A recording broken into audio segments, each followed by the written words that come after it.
Hello, this is Mr. Watson here talking about Australia in the British Empire.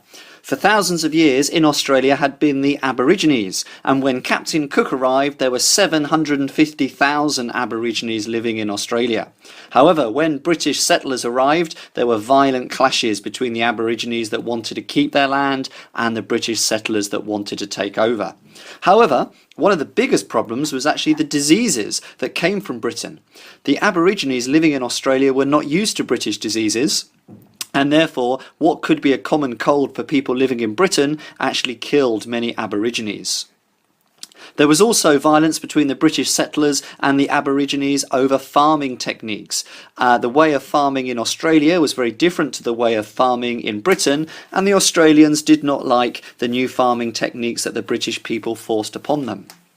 The British also brought sheep and rabbits to Australia, but the Australian environment was not used to sheep and rabbits, and that ruined the environment as the sheep and rabbits would eat things which normally would grow naturally.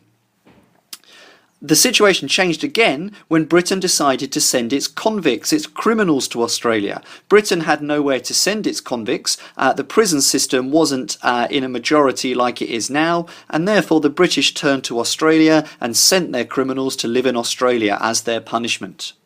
However, the people in Australia resented Britain dumping their criminals in Australia, as often these people were the poorest people and the most troubled peoples.